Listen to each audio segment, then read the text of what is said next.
Okay.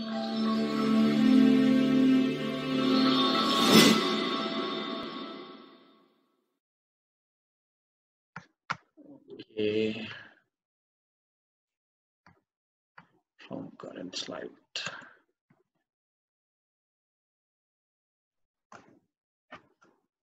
चलिए, तो good morning to all of you और पढ़ना स्टार्ट करते हैं हम लोग।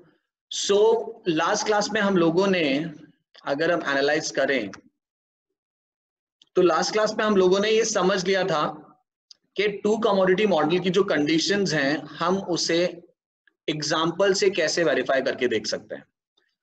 मुझे एक बार बता दो, ये सबको समझ में आ गया था ना? इसमें किसी को प्रॉब्लम तो नहीं थी ना? इस एग्जाम्पल में, इसके अंदर हमने देखा था कि MUX upon PX MUY upon PY के बराबर कौन से कॉम्बिनेशन पर है और कौन से कॉम्बिनेशन पर सेकेंड कंडीशन फुलफिल हो रही है, वही कॉम्बिनेशन हमारा बेस्ट कॉम्बिनेशन था।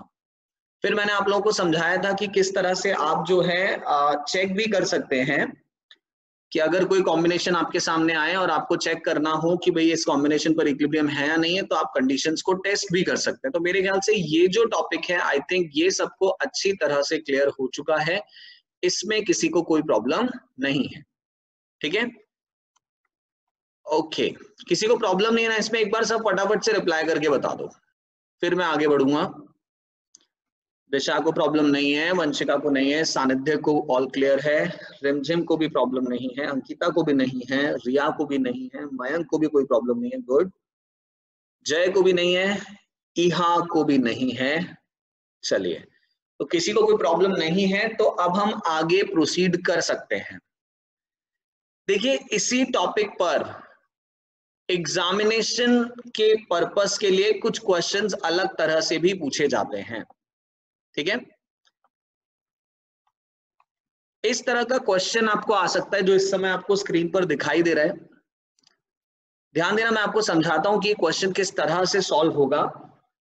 इस तरह के क्वेश्चन एग्जाम के पॉइंट ऑफ व्यू से ही इंपॉर्टेंट है। प्रैक्टिकल वर्ल्ड में बहुत ज्यादा इसका कोई रिलेटिवनेस नहीं है, बट हाँ, एग्जाम में ये चेक करने के लिए कि आपको कंसेप्ट कितनी अच्छी तरह समझ में आ चुके हैं, इसके लिए इस तरह का क्वेश्चन पूछा जाता है।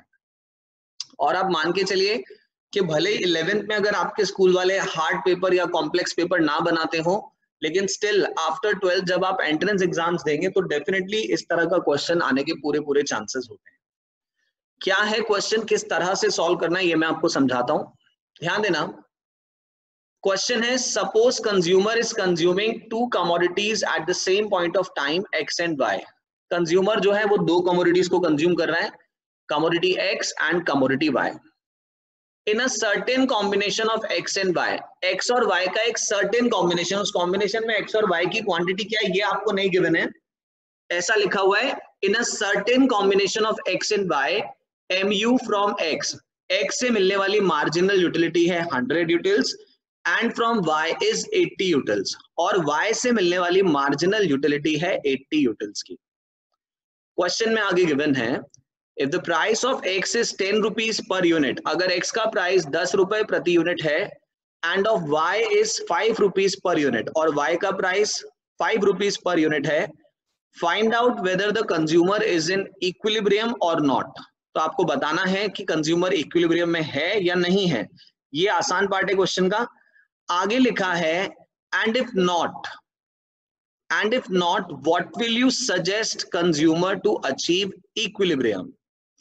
आपको बताना है कि अगर इक्विलिब्रियम में नहीं है तो कंज्यूमर को आप क्या सजेशन दोगे इक्विलिब्रियम में आने के लिए। एक बार सब जने समझ लेना। आई नो आप में से बहुत सारे लोगों को टॉपिक बहुत अच्छे से समझ में आ गया, तो आपको आंसर क्लिक भी हो रहा होगा कि फाइनली कैसे आंसर करना है, बट स्टिल एक बार आप अच्छी तरह से पूरा क्वेश्चन समझ लीजिए, फिर मैं 2 क्वेश्चंस आपको दूंगा क्लास में सॉल्व करने के लिए।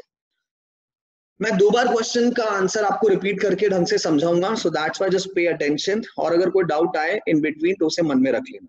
ठीक है एवरीवन, क्वेश्चन में गिवन है कि एक्स और वाई का एक सर्टेन कॉम्बिनेशन कंज्यूम किया जा रहा है, उस सर्टेन कॉम्बिनेशन में एक्स कमोडिटी से 100 यूटिल्स का सेटिस्फैक्शन मिल रहा है, and from Y commodity the satisfaction is 80 utils. Y commodity से मार्जिनल यूटिलिटी मिल रही है 80 यूटिल्स की। प्राइस ऑफ एक्स 10 रुपीज है और प्राइस ऑफ वाई 5 रुपीज है। आपको बताना है कंज्यूमर इक्विलिब्रियम में है या नहीं है, और अगर नहीं है तो you have to give some suggestion to consumer कि यार ऐसा करो और ऐसा करने से आप इक्विलिब्रियम में आ जाओगे। चलिए, तो क्वेश्चन का सबसे पहला पार्ट सॉल्व करते हैं, जिसके अंदर हमें सिंपली चेक करना है कि इक्विलिब्रियम है या नहीं है। तो क्वेश्चन में गिवन है MUX 100 utils, here it is price of X 10 rupees, ठीक है। क्वेश्चन में ही गिवन है marginal utility from Y that is 80 utils, और साथ ही साथ प्राइस ऑफ Y भी गिवन है, and the price of Y is basically 5 rupees. चलिए, अब हम चेक करेंगे सबसे पहले MUX अपॉन PX की वैल्यू। तो MUX अपॉन PX करेंगे, सो दैट इज 100 अपॉन 10 हम करेंगे। तो by this we will calculate MUX upon PX as 10। MUX upon PX कितना कैलकुलेट हो जाएगा आपको? 10 कैलकुलेट हो जाएगा, ठीक है। एक सेकेंड, ये वेटिंग रूम में कुछ स्टूडेंट्स पहुंच गए हैं दोबारा से। तो here we can see that MUX upon PX कितना आ गया आपका? 10 आ गया। चलिए, अब हम कैलकुलेट करेंगे MUY अपॉन PY। तो MUY आपके सामने 80 है और प्राइस ऑफ Y है 5। तो जब आप MUY अपॉन PY करेंगे तो कितना आ जाएगा आपका? दैट विल बी 16, ठीक है। ओके, तो अब आप मुझे बताओ कि क्या MUX अपॉन PX की वैल्यू MUY अपॉन PY के बराबर है यहाँ पर? अच्छा, एक और बात मैं पहले आपको समझा दूं, इस तरह का जो क्वेश्चन आता है एग्जाम में, इस क्वेश्चन में इनकम गिवन नहीं होती है। तो जब इनकम गिवन नहीं है क्वेश्चन में, तो आपको सिर्फ फर्स्ट कंडीशन के हिसाब से ही पूरे क्वेश्चन को सॉल्व करना है। हम यहाँ पर मान के चलेंगे कंज्यूमर जितना खरीदना चाहे उतना खरीद सकता है, पैसे की कोई प्रॉब्लम उसको नहीं है, हम यही अंज्यूम करके चलेंगे। सो दैट्स व्हाई कंज्यूमर की इनकम जब गिवन नहीं होती है तो what we have to do, हमें फर्स्ट कंडीशन के हिसाब से ही पूरे क्वेश्चन को आंसर करना है। सब जने एक बार फिर से देख लो, कुछ स्टूडेंट्स डिस्कनेक्ट हो गए थे, तो मैं आपको एक बार दोबारा से अब तक हमने जो भी कुछ किया है ये मैं समझा देता हूं। एक बार देख लो, क्वेश्चन में आपको MUX गिवन है, प्राइस ऑफ X गिवन है, MUX is 100 utils, price of X is 10 rupees. MUY given है, प्राइस ऑफ Y गिवन है, MUY is 80 utils and the price of Y is 5 rupees. तो MUX upon PX हमने करके देखा, तो 100 upon 10 कितना आया? 10 आ गया। फिर हमने MUY अपॉन PY करके देखा, तो 80 अपॉन 5 हमने किया, कितना आ गया? 16 आ गया। तो here we can see that MUX upon PX is not equal to MUY upon PY, जैसा कि आप लोगों ने भी मुझे बताया। तो इसका मतलब कंज्यूमर इक्विलिब्रियम में नहीं है, because the value of MUX upon PX is not equal to MUY upon PY। यहां पर क्वेश्चन का फर्स्ट पार्ट सॉल्व हो जाता है। क्वेश्चन के फर्स्ट पार्ट में आपसे यही पूछा गया था कि बताओ इक्विलिब्रियम है या नहीं है। इनकम गिवन नहीं है क्वेश्चन में, सो दैट्स व्हाई क्वांटिटी भी गिवन नहीं है X और Y की, सो दैट्स व्हाई सिर्फ फर्स्ट कंडीशन के हिसाब से ही पूरा आंसर सॉल्व, पूरा क्वेश्चन सॉल्व किया जाएगा। तो क्वेश्चन के फर्स्ट पार्ट में बताना था कि बताओ इक्विलिब्रियम है या नहीं है। तो हमने MUX अपॉन PX कैलकुलेट किया, that is 10, MUY upon PY calculate किया, दैट इज 16। साफ नजर आ रहा है कि MUX अपॉन PX की वैल्यू MUY अपॉन PY की वैल्यू के बराबर नहीं है। तो क्वेश्चन के फर्स्ट पार्ट का हम आंसर कर देंगे that consumer is not in equilibrium. But now we have to answer the second part of question. सब जने प्लीज बहुत ध्यान से सुनना, अपना सारा अटेंशन आप स्क्रीन पर रखिए। सेकेंड पार्ट में आपसे ये बोला गया है कि सजेशन दो भाई कंज्यूमर को कि इक्विलिब्रियम में आने के लिए उसे क्या करना चाहिए। अब देखिए हम ये सजेशन किस तरह से देंगे, ध्यान से देखना।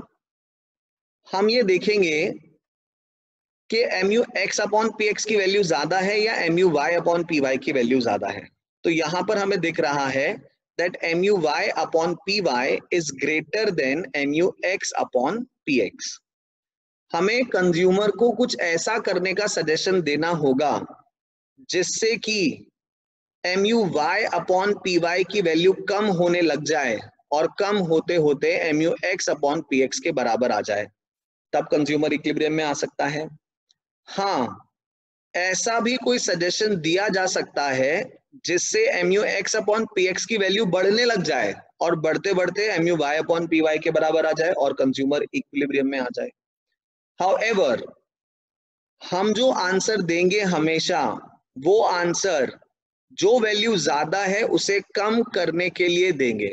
मतलब दैट मीन्स हमारा जो सजेशन होगा वो सजेशन ऐसा होगा कि अगर MUY अपॉन PY ज्यादा है तो हमारे सजेशन को मानने के बाद M U Y upon P Y की वैल्यू डिक्रीज होनी चाहिए।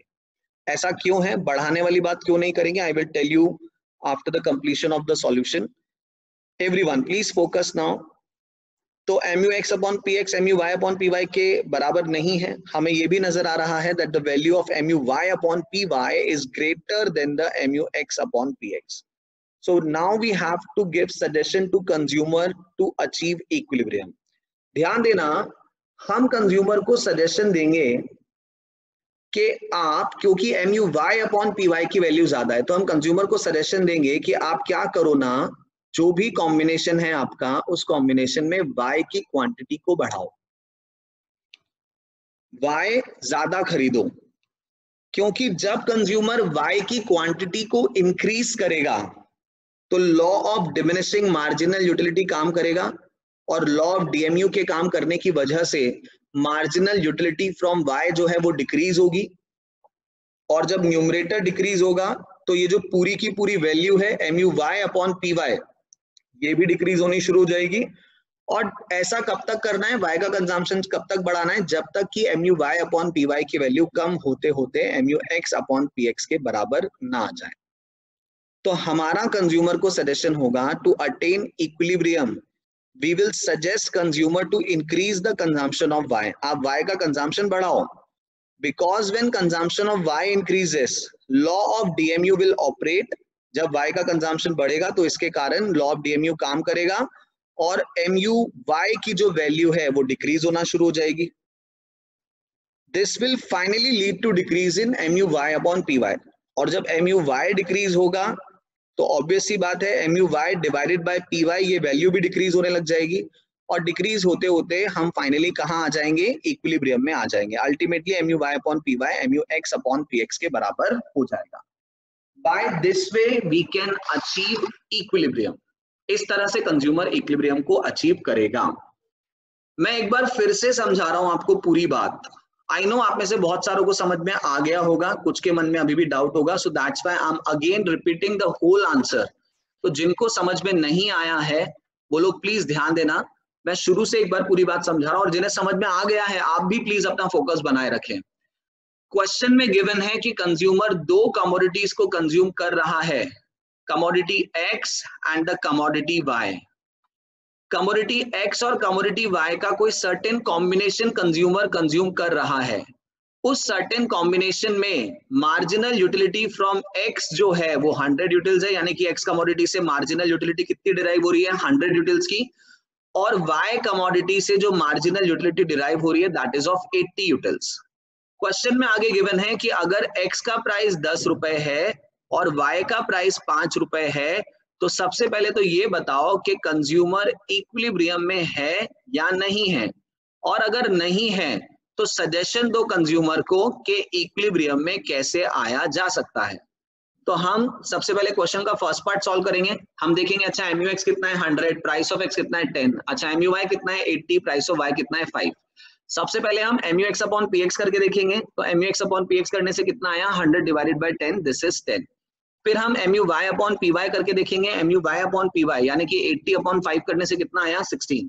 So we can clearly see that MUX upon PX is not equal to MUY upon PY. Hence we will say that consumer is not in equilibrium. Consumer equilibrium में नहीं है। अब question का अगला part आता है, हमें सजेशन देना है कि इक्विलिब्रियम में आने के लिए कंज्यूमर को क्या करना चाहिए। तो हम सबसे पहले देखेंगे कि MUY upon PY की वैल्यू ज्यादा है या MUX upon PX की वैल्यू ज्यादा है। यहाँ पर हमें नजर आ रहा है दैट MUY upon PY जो है उसकी वैल्यू ज्यादा है। हमें कुछ ऐसा सजेशन देना है कंज्यूमर को जिससे वैल्यू डिक्रीज हो जाए और डिक्रीज होके MUX अपॉन PX के बराबर आ जाए। तो हम कंज्यूमर को क्या सजेशन देंगे, हम कंज्यूमर को सजेशन देंगे कि भाई आपके कॉम्बिनेशन में Y की जितनी भी क्वांटिटी है ना, आप उस क्वांटिटी को बढ़ाओ, आप ज्यादा Y खरीदो। क्योंकि देखो जब कंज्यूमर Y का कंजम्पशन इंक्रीज करेगा तो law of diminishing marginal utility काम करेगा, और Y का कंजम्पशन बढ़ाने पर मार्जिनल यूटिलिटी फ्रॉम Y जो है वो डिक्रीज होना शुरू हो जाएगी। जब MUY डिक्रीज होगा तो ऑब्वियसली MUY अपॉन PY की जो वैल्यू है वो भी डिक्रीज होना शुरू हो जाएगी। तो हमें Y का कंजम्पशन कब तक बढ़ाना है, जब तक कि फाइनली MUY अपॉन PY की वैल्यू डिक्रीज होते होते MUX अपॉन PX के बराबर ना हो जाए। वो कब होगा उससे हमें मतलब नहीं है, क्योंकि हमें क्वांटिटी तो इन्होंने बताई नहीं है, तो हम तो सजेशन दे देंगे कि वाई का कंजम्पशन बढ़ा दो।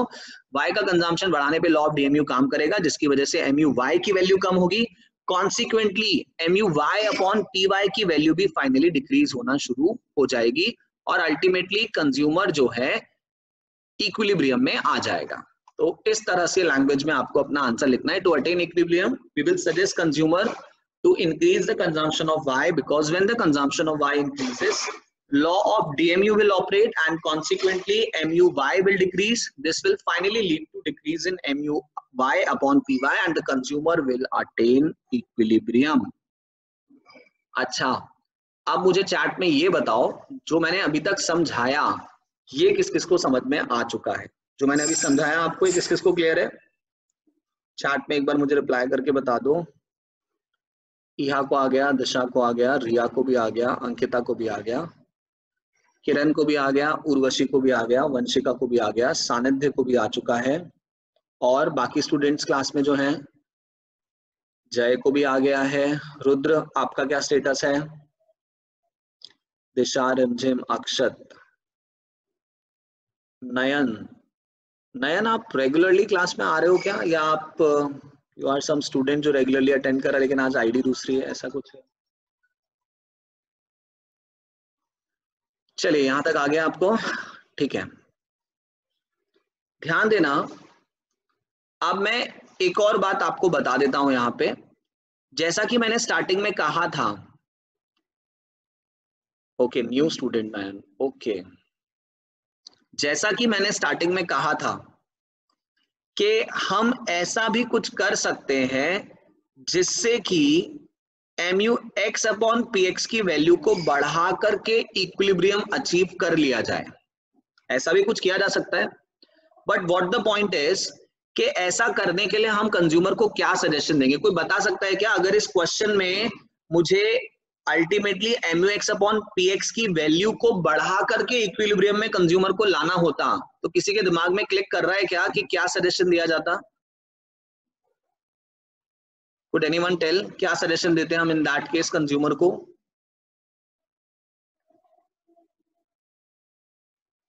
कोई बता सकता है?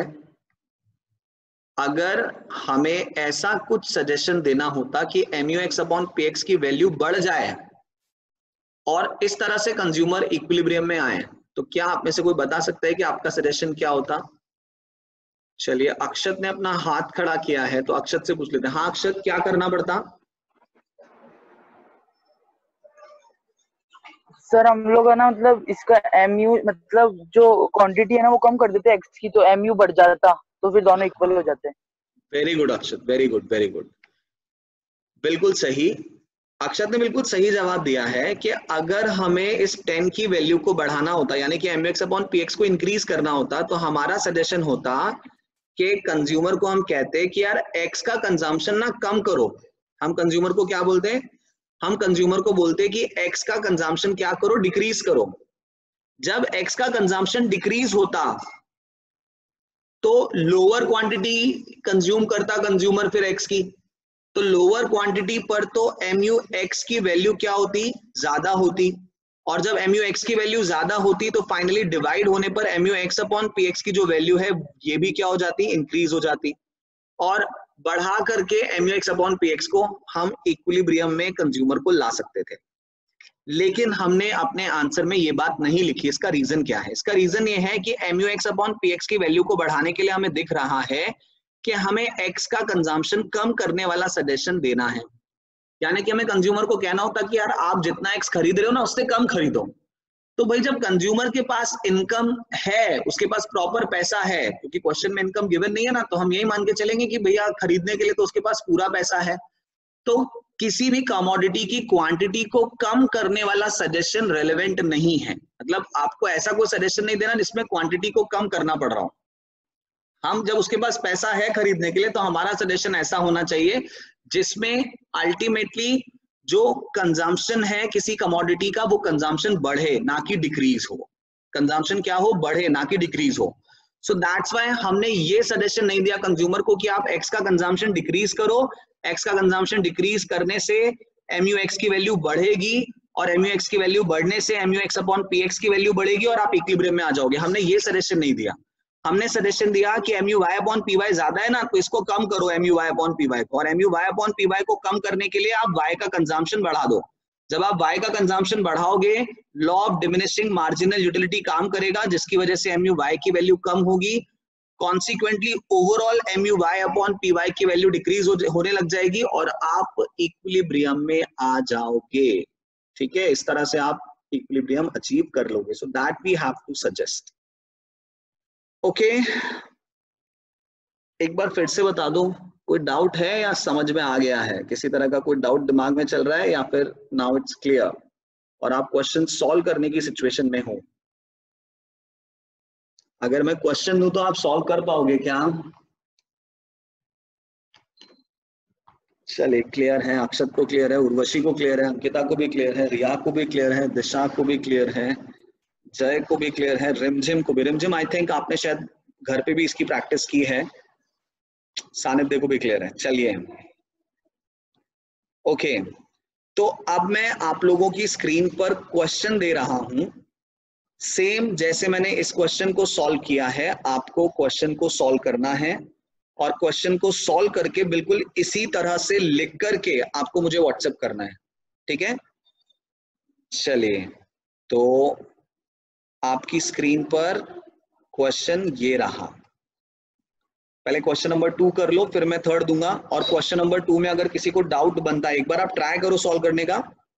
अगर डाउट बनता है तो मैं आपको इसे सॉल्व करके भी बताऊंगा। तो क्वेश्चन नंबर 2 आप लोगों की स्क्रीन पर है, आपको इसे सॉल्व करना है और सॉल्व करके आपको मुझे व्हाट्सएप पर रिप्लाई करना है।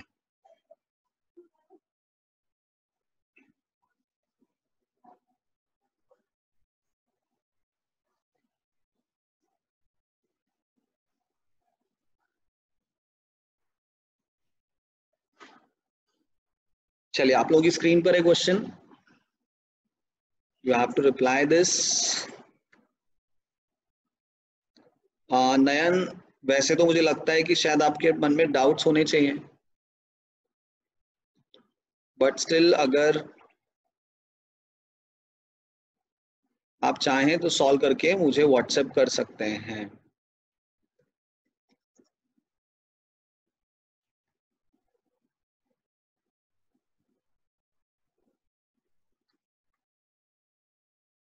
This is my WhatsApp number, so if you want, अगर आपको लग रहा है कि आपसे सॉल्व हो सकता है तो थोड़ा सा आप इसको सॉल्व करके मुझे व्हाट्सएप कर सकते हैं। चलिए, तो देखते हैं किसका जवाब आ रहा है।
ओके, तो सबसे पहले रिप्लाई आ गया है अंकिता का। अंकिता ने कैलकुलेशन करी। हाँ, फर्स्ट पार्ट का आंसर तो ठीक है। अच्छा, कैलकुलेशन में बेटा 40 नहीं 4 आएगा बेटा अंकिता, है ना। 160 divided by 40 that will B 4। तो एक बार आप चेक कर लो, अब वरना आपके दूसरे पार्ट के आंसर में प्रॉब्लम हो सकती है। यहाँ का भी रिप्लाई आ गया है। To achieve equilibrium, we will suggest consumer to increase the consumption of X so that the law of DMU will operate and the quantity नहीं, यहाँ law of DMU will operate due to which MU from x will decrease, consequently NUX upon PX will decrease and consumer will find the equilibrium. तो आपका answer सही है, ठीक है।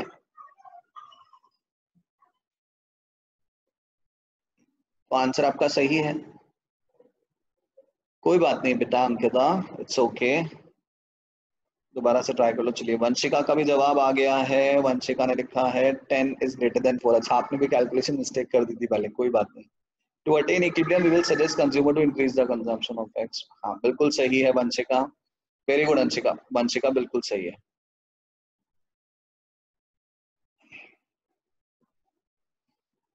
एक और रिप्लाई आया मेरे पास 94611 से, लेकिन अभी आपका फर्स्ट पार्ट का आंसर मुझे मिला है, सेकंड पार्ट का आंसर नहीं मिला है।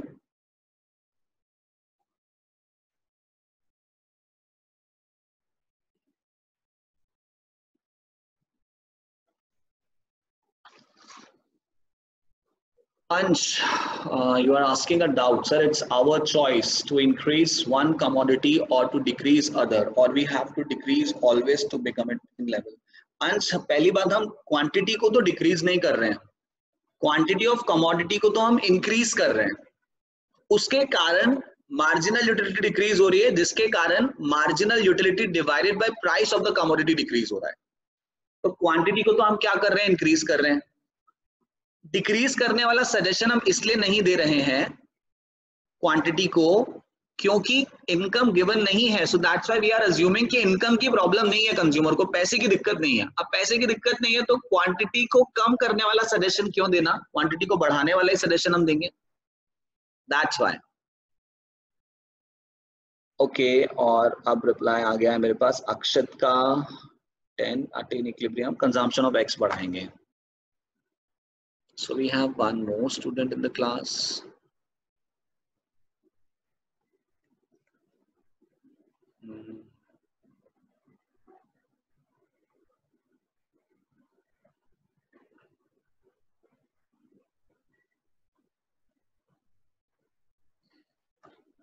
ओके, हाँ बिल्कुल सही है अक्षत, आपने बिल्कुल सही किया है, this is exactly correct.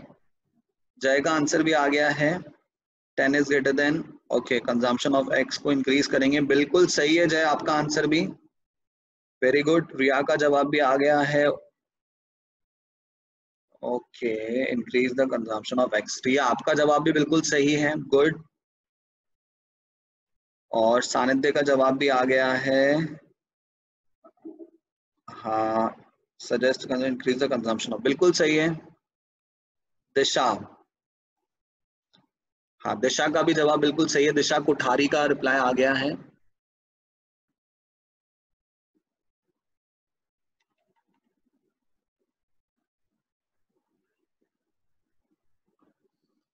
Good morning, बेटा आपकी आईडी जेठालाल के नाम से है, तो can you please tell your exact name. So I have one more reply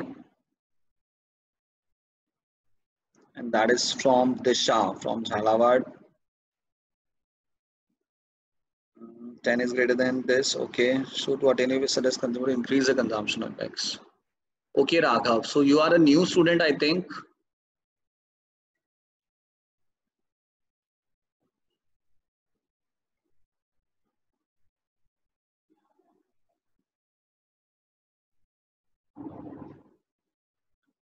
चलिए एक और रिप्लाई आ गया है रिमझिम का भी, अच्छी राइटिंग में लिखा है रिमझिम आपने, कंजम्पशन ऑफ एक्स बिल्कुल सही है, this is also the correct answer.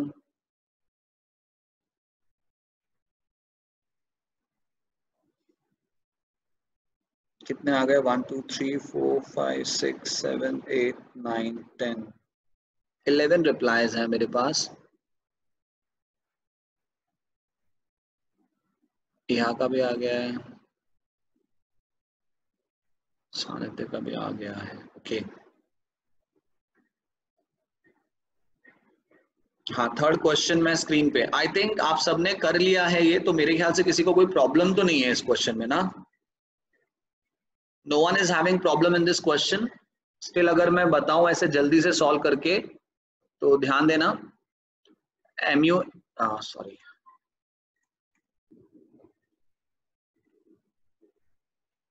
mu x upon px calculate करेंगे हम, और mu x अपॉन px आएगा, that will B 200 divided by 20, that is 10। फिर mu y अपॉन py हम कैलकुलेट करेंगे, और mu y upon py calculate करने पर आएगा, that will B 160 divided by 40, so this is 4। अब mu x अपॉन px की value mu y upon py से ज्यादा है, तो हमें mu x अपॉन px को कम करना है। तो हमारा सजेशन होगा कंज्यूमर को कि भैया x का कंजम्पशन बढ़ा दो। x का कंजम्पशन बढ़ाओगे, लॉ ऑफ डीएमयू काम करेगा, mu x की वैल्यू कम होगी, जिसके कारण overall mu x upon px की वैल्यू कम होने लग जाएगी, और फाइनली वो mu y अपॉन py के बराबर आ जाएगी, and we will get the equilibrium.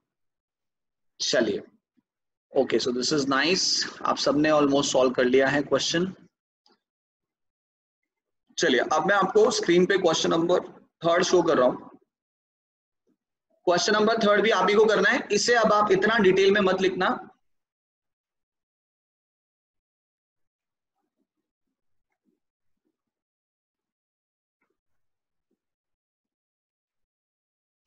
इसे आपको बहुत डिटेल में लिखने की जरूरत नहीं है।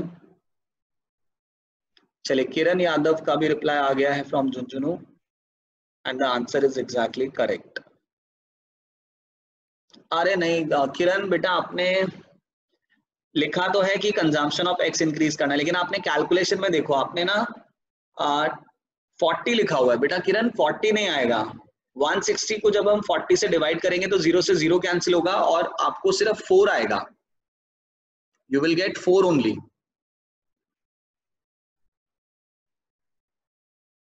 ठीक है, तो mu x upon px mu y upon py से ज्यादा शो करेंगे, and then we will say that we have to increase the consumption of x।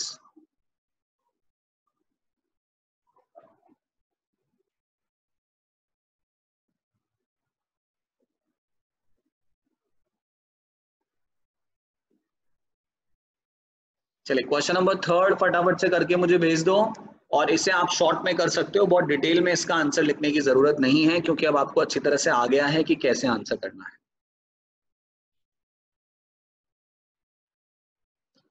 Moreover everyone ध्यान देना, कल अब हम बिल्कुल नया टॉपिक स्टार्ट कर देंगे, that is consumer equilibrium bye ordinal approach. कल तक भी मैं जो आपको पढ़ा दूंगा वो परसों आपके टेस्ट में आएगा।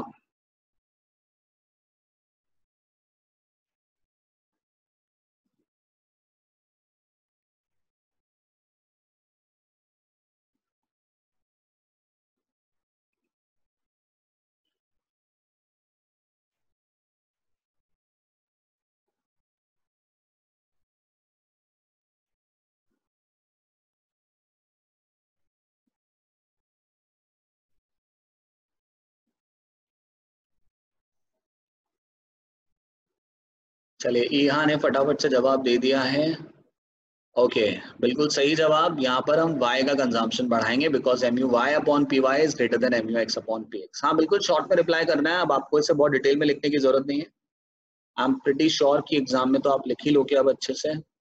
ठीक है, वंशिका का भी जवाब बिल्कुल सही है, increase the consumption of y। Okay, Akshat आपने शायद डिलीट कर दिया वापस।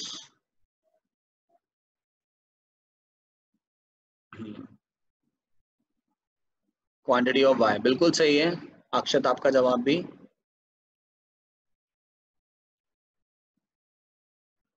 रिया, आपका जवाब भी Riya, increase the consumption of y बिल्कुल सही है रिया। आपका भी जवाब बिल्कुल सही है। एक और मैंने भी पढ़ा, दैट इज फ्रॉम इट, अक्षत का हो ही गया है। जय, your answer is also correct जय, कंजम्पशन ऑफ y सही लिखा है आपने। ओके, ठीक है अक्षत, आपने करेक्ट किया, दिस इज गुड।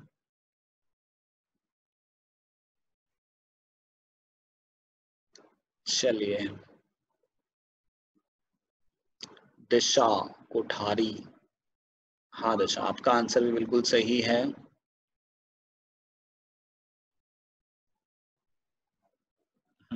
सही है आंसर दिशा आपका। किरण फ्रॉम झुंझुनू, हाँ किरण, अब आपका आंसर बिल्कुल सही है, this is good, exactly correct.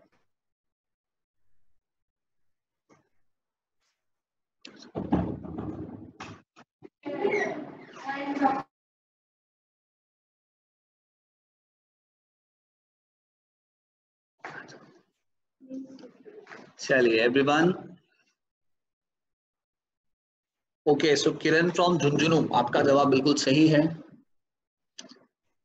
I think सबने भेज दिया है, किसी का बाकी है क्या बोलने में? Let's see. ओके, तो ये एक और रिप्लाई, सानिध्य आपने भी बिल्कुल सही अटेम्प्ट किया है इस आंसर को, सानिध्य फ्रॉम अजमेर। ओके, चलिए, तो आप सबको अच्छी तरह से आई थिंक यहां तक सब कुछ समझ में आ चुका है। हाँ रंजिम, आपका भी सही है, मैंने पढ़ लिया था, आपने भी ये लिखा है to increase the consumption of Y, so it's correct Disha. ठीक है, हाँ ठीक है, चलिए यहां तक सबको अच्छी तरह समझ में आ गया है ना अब? ओके, सो अब नया टॉपिक हमें स्टार्ट करना है, दैट इज ये कार्डिनल अप्रोच यहाँ पर खत्म हो जाती है। एक छोटा सा टॉपिक और बचा है कार्डिनल अप्रोच का, वो मैं आपको चैप्टर के एंड में करवाऊंगा।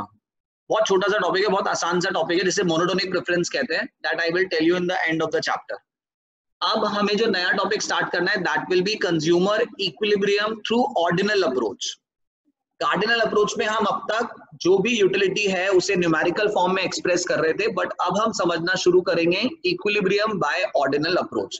और ऑर्डिनल अप्रोच में जब हम इक्विलिब्रियम समझना स्टार्ट करेंगे तो हम देखेंगे कि अब कहीं पर भी यूटिलिटी को नंबर की फॉर्म में न्यूमेरिकली एक्सप्रेस नहीं किया जा रहा है। ठीक है, so that we will start from tomorrow. आज से हम लोग इसे नहीं स्टार्ट करेंगे, कल से हम लोग स्टार्ट करेंगे। और सबसे पहला टॉपिक है इसका बजट लाइन, जिसे हम पढ़ना कल से शुरू करेंगे। तो आज मैं नहीं पढ़ा रहा हूँ, कल मैं जितना पढ़ा दूंगा उतना सैटरडे के टेस्ट में आएगा। और इस बार टेस्ट सब्जेक्टिव होने वाला है, कल मैं आप लोगों को बताऊंगा कि एग्जैक्टली टेस्ट आपको कैसे देना है। ठीक है, हाँ अक्षर, बस मैंने क्लास तो एंड कर दी है, so you want, if you want you can leave now.